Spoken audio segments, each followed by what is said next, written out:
برکات اور اس کی رحمتوں اور برکتوں سے ہم سب کو مستفید ہونے کی توفیق عطا فرمائے۔ درس قرآن مجید کا آغاز آج کیا جا رہا ہے۔ انشاءاللہ روزانہ نماز فجر کے بعد اور نماز تراویح کے بعد دونوں اوقات میں قرآن مجید کے منتخب مقامات انشاءاللہ ہم پڑھنے کے لیے آج آغاز کر رہے ہیں۔ قرآن مجید کی وہ آیہ مقدسہ جس میں اس مہینے کے حوالے سے رب ذوالجلال نے ارشاد فرمایا، وہ آپ کی خدمت میں عرض کروں گا، اور اس کے بعد اس مہینے کے حوالے سے چند احادیث مبارکہ آج کے درس سے قرآن میں ہم سیکھنے اور سمجھیں گے۔ یہ آیت کریمہ سورہ بقرہ میں ہے اور اس آیت کا نمبر 185 ہے۔ اللہ کریم نے اس رحمتوں اور برکتوں والے مہینے کا تعارف کرایا، شہر رمضان الذی انزل فیہ القرآن۔ رمضان وہ مہینہ ہے جس میں قرآن نازل کیا گیا۔ ھدی للناس، یہ قرآن جو ہے یہ سراپا ہدایت ہے لوگوں کے لیے۔ وبینات من الہدی والفرقان، اس میں ہدایت کی روشن نشانیاں ہیں اور حق اور باطل میں تمیز کرنے والی واضح نشانیاں اس قرآن میں موجود ہیں۔ ھدی للناس وبینات من الہدی والفرقان، فرقان کا معنی ہے حق اور باطل میں فرق کرنے والا۔ تو یہ قرآن جو ہے حق اور باطل میں فرق کرنے والا ہے، اس میں لوگوں کے لیے ہدایت ہے اور ہدایت کی واضح نشانیاں اس میں موجود ہیں۔ پھر ارشاد فرمایا، اسی آیت کا اگلا حصہ ہے، فمن شاہد منکم الشہر، تم میں سے جو کوئی اس مہینے کو پائے، یعنی اس کی زندگی میں جب بھی یہ مہینہ آئے، فمن شاہد منکم الشہر، جب بھی وہ مہینہ یہ پائے، فلیصم ہو، تو اس کے ضرور روزے رکھا کرے۔ یہ یصم ہو کے اوپر جو لام آیا ہے گرامر میں، یہ تاکید کے لیے آتا ہے کہ جو بھی زندگی میں اس مہینے کو پائے، اور جب بھی پائے، اس کی زندگی میں جتنی مرتبہ یہ مہینہ آئے وہ پورے مہینے کے روزے رکھے۔ یہ آیت نمبر 185 ہے سورہ بقرہ کی، اور آیت نمبر 184 میں روزے کی فرضیت کا ذکر آیا۔ یا ایھا الذین آمنوا کتب علیکم الصیام، اے ایمان والو تم پر روزے فرض کیے گئے، کما کتب علی الذین من قبلکم، جیسا کہ تم سے پہلے لوگوں پر فرض کیے گئے، لعلکم تتقون، تاکہ تمہارے اندر تقوی پیدا ہو، تم متقی بن جاؤ۔ یہ آیت نمبر 184 ہے سورہ بقرہ کی۔ ان دونوں آیات سے یہ معلوم ہوا کہ یہ مہینہ بہت ہی باعظمت، بڑا ہی باوقار، بڑی ہی عزتوں اور عظمتوں کا حامل ہے کہ رب ذوالجلال خود اس مہینے کا تعارف کرا رہا ہے۔ نزول قرآن کا یہ مہینہ ہے، لہٰذا رب ذوالجلال نے روزے کے لیے اس مہینے کا انتخاب کیا جس میں قرآن مجید نازل ہوا ہے۔ اور یہ مہینہ اتنا بعظمت ہے نبی کریم علیہ السلام نے فرمایا اگر لوگوں کو علم ہو جائے کہ اس ایک مہینے میں کتنی برکتیں ہیں تو لوگ یہ تمنا اور خواہش اور آرزو کریں کہ سارا سال ہی رمضان شریف رہے، اور پھر اس مہینے کے نبی کریم علیہ السلام نے 3 حصوں کے حوالے سے بیان فرمایا۔ اس کا جو پہلا عشرہ ہے یعنی پہلے 10 دن، اور پھر دوسرے 10 دن، پھر آخری 9 یا 10 دن، ان تینوں کے حوالے سے میرے آقا کریم صلی اللہ علیہ وسلم کی حدیث مبارکہ ہے ہوا شہرن، یہ وہ مہینہ ہے اولہ رحمتن، جس کا پہلا حصہ اللہ کی رحمت ہے، وَأَوْسَطُهُ مغفرتن، اور اس کا درمیانی حصہ جو ہے وہ مغفرت ہے، وہ بخشش ہے، اور پھر آخری حصے کے بارے میں فرمایا وَآخِرُهُ عِتْقٌ مِّنَ النَّارِ، گویا کہ آخری عشرہ جو ہے وہ تو جہنم سے آزادی کا عشرہ ہے۔ پہلے عشرہ چونکہ رحمت کا ہے، لہٰذا ان 10 دنوں میں یکم رمضان شریف سے 10 رمضان شریف تک کثرت سے یہ وظیفہ پڑھنا چاہیے، رب اغفر وارحم وانت ارحم الراحمین۔ مختصر سا ہے،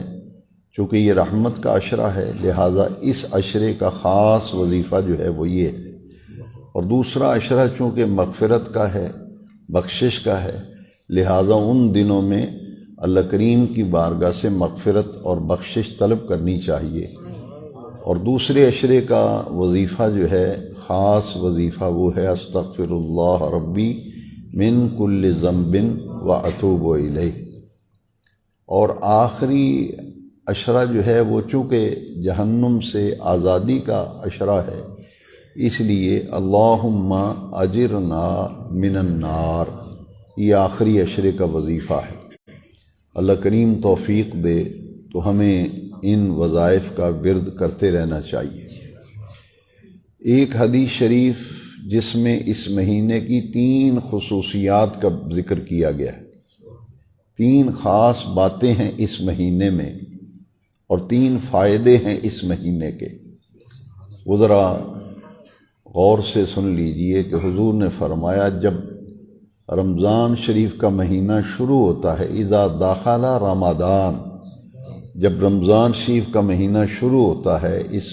ماہ مبارک کا آغاز ہوتا ہے، فتحت ابواب الجنہ، جنت کے دروازے کھول دیے جاتے ہیں، وفی روایت فتحت ابواب السماء، دوسری روایت میں ہے کہ آسمان کے دروازے کھول دیے جاتے ہیں، وغلقت ابواب جہنم، اور جہنم کے دروازے بند کر دیے جاتے ہیں، وسلسلت الشیاطین، اور شیاطین کو زنجیروں میں جکڑ دیا جاتا ہے۔ یہ 3 خصوصیات اس ماہ مبارک کو حاصل ہیں، اسی لیے اس مہینے کے آغاز پر ہی لوگوں کا رجحان نیکی کی طرف ہوتا ہے، لوگوں کا رجحان مسجدوں کی طرف ہوتا ہے، لوگوں کا رجحان دین کی طرف ہوتا ہے، کیونکہ اس حدیث شریف میں 3 خصوصیات کا ذکر کیا گیا۔ پہلی خصوصیت ہے فتحت ابواب الجنہ، اور ایک روایت میں ہے فتحت ابواب السماء، جنت کے دروازے کھول دیے جاتے ہیں، آسمان کے دروازے کھول دیے جاتے ہیں۔ اس حدیث کی شرح میں شارحین حدیث نے فرمایا کہ اپنے آپ کو جنتی بنانے کے لیے اس مہینے میں اللہ کریم پھر آسانیاں فرما دیتا ہے، آسانیاں فرما دیتا ہے، اس کی رحمت تک رسائی، اس کی مغفرت تک رسائی، اس کی بخشش تک رسائی، اس کے فضل و کرم تک رسائی انسان کے لیے آسان ہو جاتی ہے، کیونکہ جنت کے دروازے کھل جاتے ہیں، آسمانوں کے دروازے کھول دیے جاتے ہیں۔ اس سے مراد یہ ہے کہ ایسا ماحول ملتا ہے، ایسی فضا ملتی ہے کہ بندہ اپنے آپ کو اس مہینے میں آسانی سے جنتی بنا لیتا ہے۔ اور پھر دوسرا فائدہ اور دوسری خصوصیت یہ ہے کہ غلقت ابواب جہنم، جہنم کے دروازے بند کر دیے جاتے ہیں۔ اس سے مراد یہ ہے کہ اس مہینے میں دوزخیوں والے کام کرنا بالکل کم ہو جاتا ہے اور جنتیوں والے کام کرنا جو ہے وہ آسان ہو جاتا ہے۔ اس لیے غلقت ابواب جہنم، جہنم کے دروازے بند کر دیے جاتے۔ اب اس حدیث کی شرح میں ایک محدث نے بڑی پیاری بات لکھی کہ اللہ کریم فرماتا ہے میں نے تو جہنم کے دروازے بند کر دیے ہیں، میں نے تو جہنم کے دروازے بند کر دیے ہیں، اگر کوئی خود اپنے آپ کو جہنم کی طرف لے جانے والے عمل کرے گا پھر اس کی مرضی ہے، میں نے تو وہ دروازے بند کر دیے۔ جنت کے دروازے کھل گئے ہیں۔ اپنے آپ کو جنت کا مستحق بنانے کے لیے کون کون محنت کرتا ہے۔ اور تیسری خصوصیت ہے وسلسلۃ الشیاطین، یہ تیسری خاصیت ہے اس مہینے کی، شیطان زنجیروں میں جکڑ دیا جاتا ہے۔ اب بعض لوگ یہاں سوال کرتے ہیں کہ اس مہینے میں بھی آدمی سے گناہ ہوتے ہیں، اگر شیطان زنجیروں میں جکڑ دیے جاتے ہیں تو پھر گناہ کیوں ہوتے ہیں؟ گناہ دو وجہ سے ہوتا ہے۔ ایک قرآن مجید میں ہے کہ شیطان بہکاتا ہے، شیطان پھسلاتا ہے، ورغلاتا ہے، اور ایک انسان کے اندر کا نفس ہے جسے نفس امارہ کہا جاتا ہے۔ ایک نفس مطمئنہ ہے، ایک نفس امارہ ہے۔ جو نفس امارہ ہے، اندر کا جو خواہشات نفسانی ہیں وہ آدمی کو برائی کی طرف لے جاتی ہیں، ورغلاتی ہیں، جس طرح شیطان ورغلاتا ہے۔ ایک ظاہر کا شیطان ہے، ایک باطنی کیفیات ہیں۔ اللہ کریم فرماتے ہیں ظاہر کے شیاطین کو تو ہم نے جکڑ دیا، وسلسلۃ الشیاطین، اب اندر کا جو معاملہ ہے اسے تم اپنے آپ ضبط نفس جو ہے تمہارے اندر پیدا ہو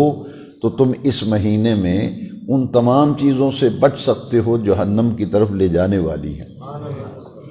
ایک خارجی عمل ہوتا ہے برائی کی طرف جانے کے لیے، اور ایک داخلی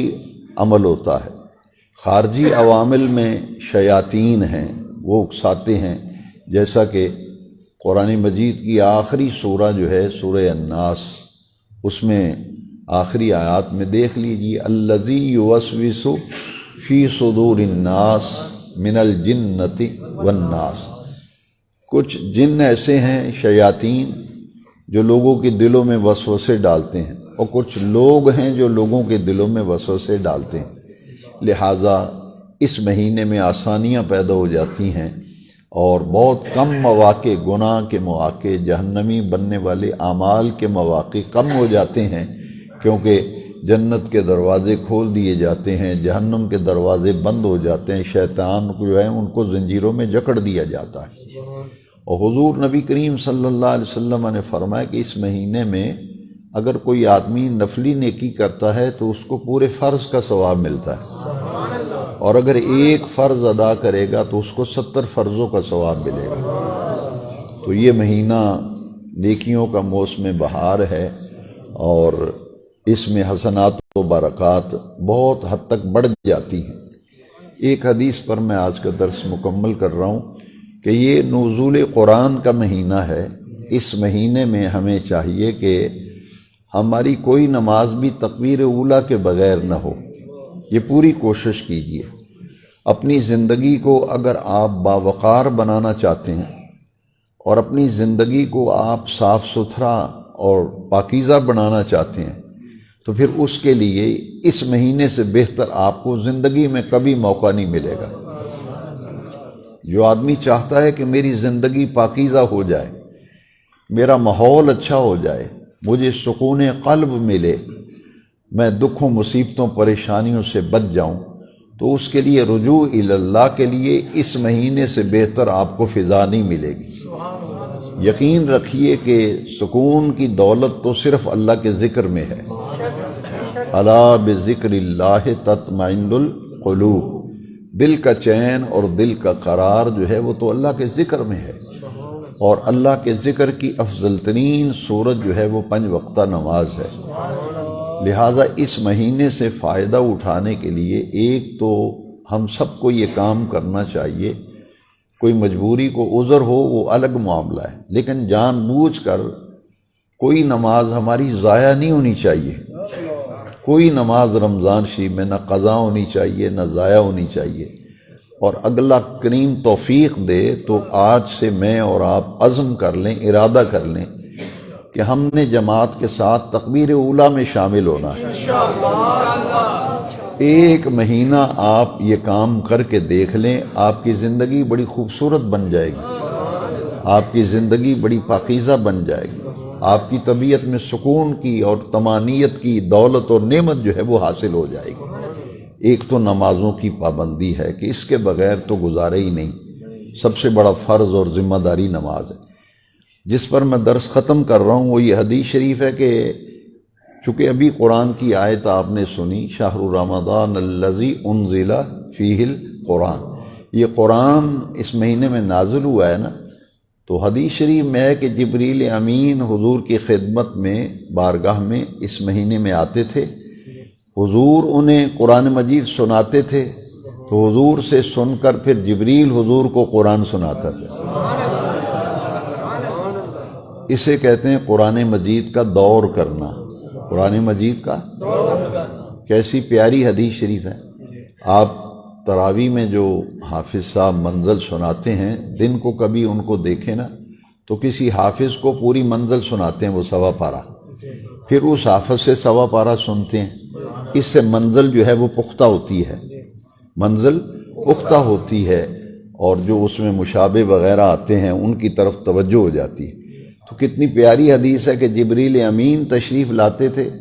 اور حضور انہیں قرآن مجید سناتے اور پھر وہ حضور کو سناتے تھے، اور جو حضور کی ظاہری حیات طیبہ میں آخری رمضان شریف آیا تھا، اس رمضان شریف میں پورے رمضان میں ایک قرآن جبریل حضور کو سناتے تھے اور حضور ایک پورا قرآن مجید جبریل امین کو سناتے تھے، لیکن جو آخری رمضان شریف آیا تھا 2 مرتبہ آقا کریم نے قرآن مجید سنایا اور 2 مرتبہ جبریل امین نے سنایا۔ ایک نمازوں کی پابندی اور دوسرا قرآن مجید کی تلاوت، چونکہ نزول قرآن کا مہینہ ہے۔ مسلمان کی طبیعت و مزاج میں اگر یہ 2 چیزیں آ جائیں، ایک 5 وقت کی نماز اور ایک قرآن مجید کی تلاوت، تو نور علی نور ہے، خیر ہے، برکت ہے۔ آئیے میں اور آپ اپنے رب کریم سے توفیق مانگتے ہیں کہ اس مہینے میں زیادہ سے زیادہ رجوع اللہ، اللہ کی طرف رجوع کرنے کی ہمیں توفیق دے، جس سے ہماری زندگی پاکیزہ ہو جائے گی، ہماری زندگی صاف ستھری ہو جائے گی اور خوبصورت ہو جائے گی ہماری زندگی، اور ایسی زندگی ملے گی جو گناہوں سے بچ کر گزر جاتی ہے۔ الصلاۃ والسلام علیک یا سیدی یا رسول اللہ وعلی آلک واصحابک یا سیدی،